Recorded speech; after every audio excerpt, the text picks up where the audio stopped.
Today, on call-out, Kent Harrison SAR deals with darkness and death on a late-night call-out. We're on our way out to Echo Island. We got a report of an overdue canoe with 3 people missing. And later, Canadian Forces SARTEX and volunteer aviators team up to search for a missing airplane and its 4 occupants. The smaller aircraft can get into those areas that perhaps wouldn't be safe for a larger aircraft.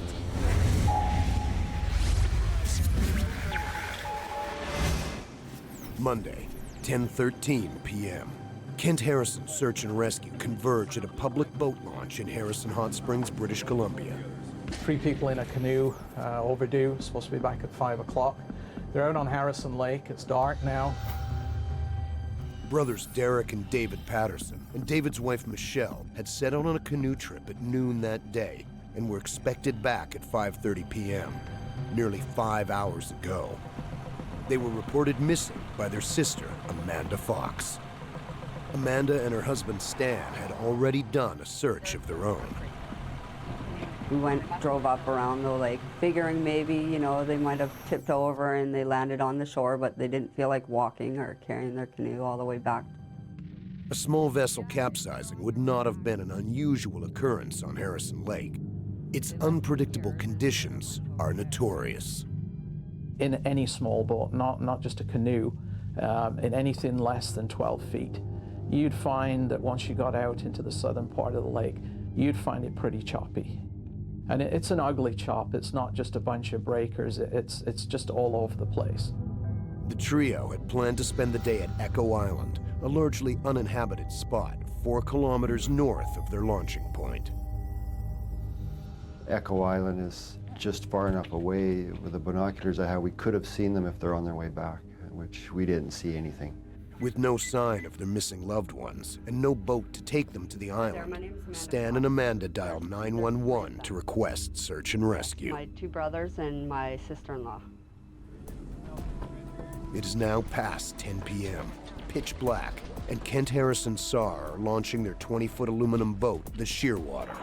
Their 27-foot jet boat, the Spirit of Harrison, is already in the water warming up. Inside their mobile command center, search manager Neil Brewer has an idea of where the missing canoeists may be. Could be. My guess is their beach somewhere, tuckered out and afraid to paddle at night. Okay. Yeah.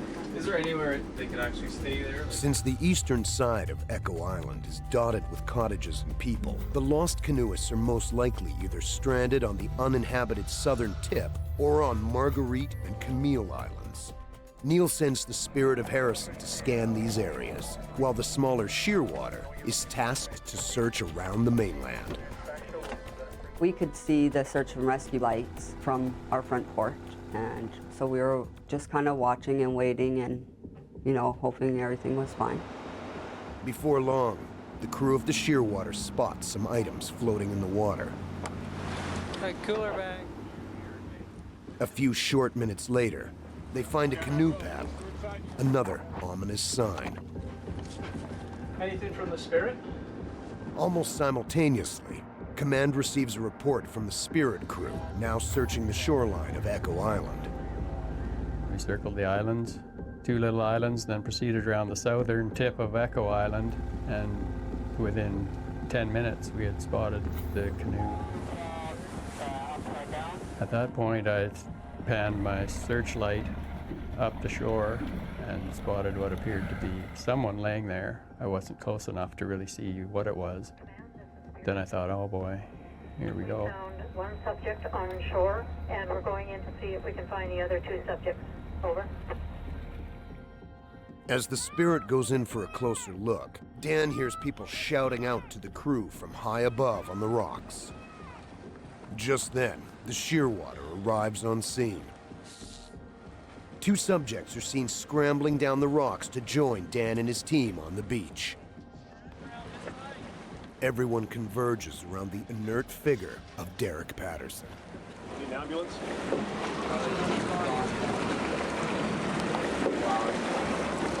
What exactly happened? We are jet first. We're trying to make it back to the shore. We're gonna get them on your boat here. Okay. I was kind of torn. This is something new for me, that the subjects had to go, like, we had to go right down past the brother on the shore. And then as we got down there, the other boat came in right then. So then we had everybody right there. And it was kind of a strange situation, strange scenario. Meanwhile, Command is looking for an update. Command Shearwater, go ahead. Yeah, I'm just looking for an update on their status, whether we need any medical attention at this end. We have one code for it. Other two are okay. Subject code 4, confirm. That's affirmative.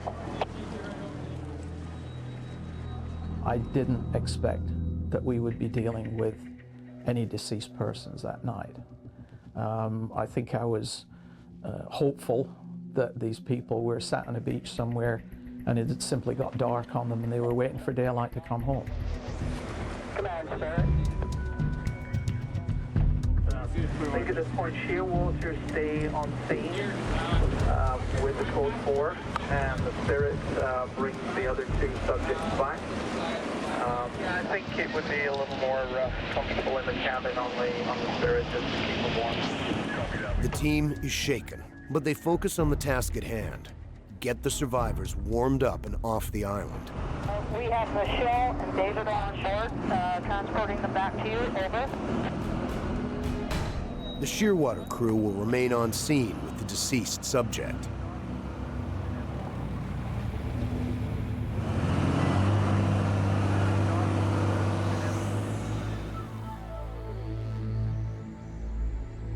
As it turns out, large waves from passing boats had capsized the Patterson's canoe. Unable to flip the canoe upright, they decide to swim about 200 meters back to Echo Island in the frigid waters. We were holding on to the boat and started kicking our feet as much as we could. And it was really cold, and Derek, he didn't have much layer of clothing. So I don't think he was kicking as fast as he should be. When one of the oars started floating away, Derek decided to go after it, but he struggled to swim back to the canoe. We could almost touch each other. That's how close he was. All 3 were wearing PFDs, but had no protection against the glacial-fed waters of Harrison Lake. Before long, Derek succumbs to hypothermia. We pulled the boat in. David went back into the water to go grab Derek. And then he pulled him in and started CPR.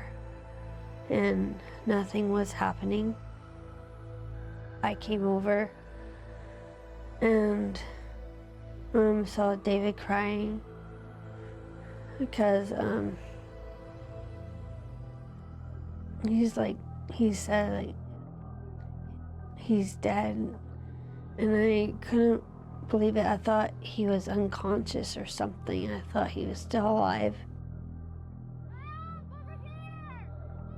I could see boats going by. I was waving my hands just to get anybody's attention, and nothing. Night set in. They sat in shock, trying to warm up, staring out at the twinkling lights of Harrison Hot Springs. The tragic turn of events playing over and over in their minds. Then, Kent Harrison SAR came to the rescue.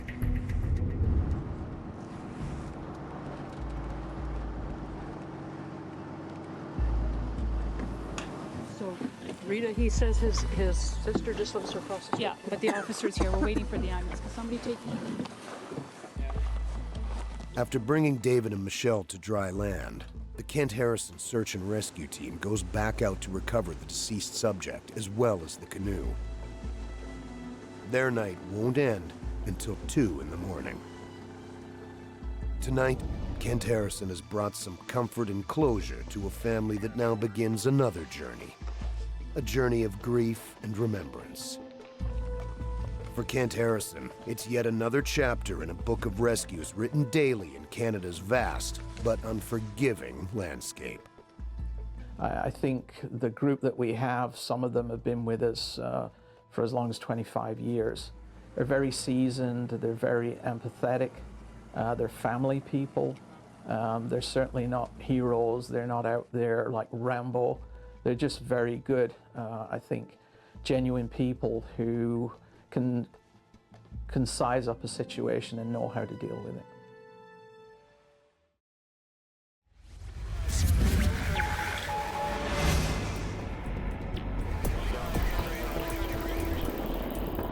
In the heart of the Okanagan Valley in British Columbia, a dozen aircraft are busy scouring the mountains in search of a missing plane.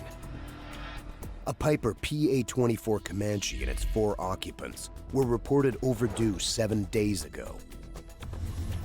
Somewhere along its intended flight path from Penticton to Victoria, the plane had disappeared from radar and never arrived at its destination. Our first goal is to go there and sweep the area from a high altitude, looking at any radio contact and any electronic searches, which is also part of listening out for the emergency locator beacons. Search and rescue crews have been combing these mountains for a week. With no distress call or emergency beacon signal detected, the plane could be anywhere in a very large area. In all the years that I've been searching, I know like BC is the most challenging area to conduct searches. We have very tall trees, we have deep valleys, high mountains. This is a very difficult area, and I mean, it's a large area that we're searching.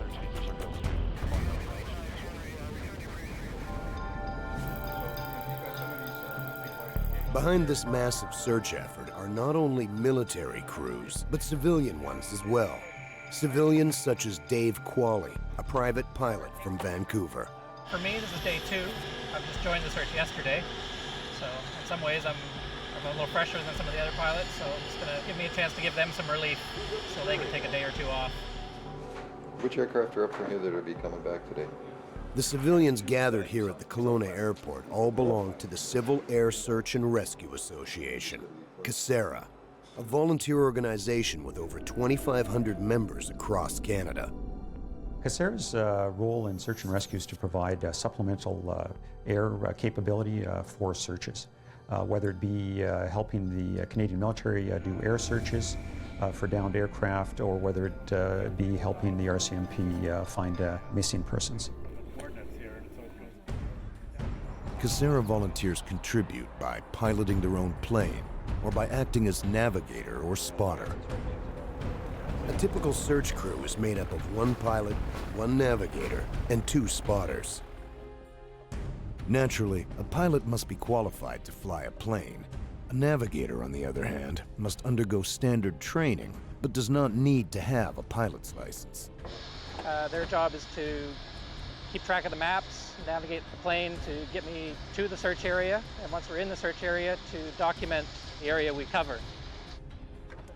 Anyone with normal vision can be a spotter.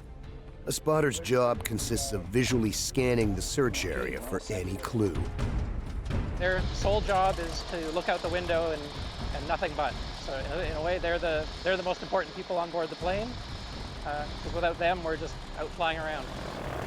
Spotting may seem straightforward, but an enormous amount of focus is required, especially when the missing plane is small, like the Comanche in today's search. It's very tiring being a spotter. They like to change them off every so many minutes. It can range from 15 minutes to half an hour. One of the crews described the searching as looking through a head of broccoli.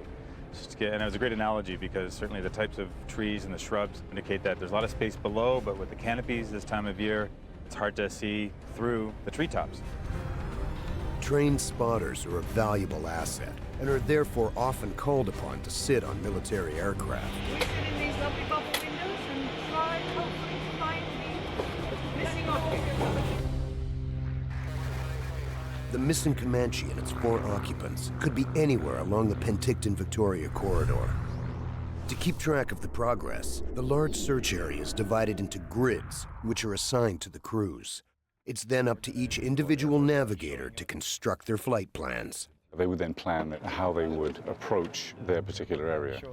if it's mountainous, where they would begin, where they do the high peaks first, and then do contours around these peaks, and then do the valleys. So a lot of planning and consideration goes into how you approach your particular area. Pilot Mark Payer and navigator Nick Tarasiuk have established their route for the day. Like the other crews, they will conduct the air search at 3 different altitudes, starting high up and working their way down. Initially, they will fly at 450 meters above ground, allowing a visual range of 5 kilometers on either side of the plane. If nothing is spotted, the pilot will fly lower to the ground, narrowing the visual range to 1.5 kilometers on each side. In the final stages, aircraft will fly at a mere 150 meters above the ground, so that the spotters can scan the area in more detail.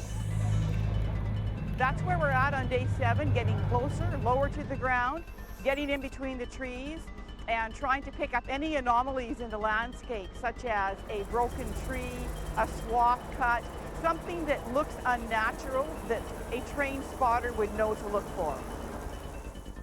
12:45 p.m. Crews have had no luck locating the missing aircraft in the morning's assigned search grids.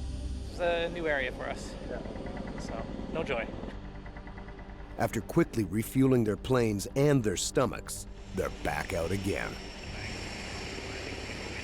A number of challenges have been complicating this particular search. Friends of the missing pilot are offering a $10,000 reward for finding the wreckage.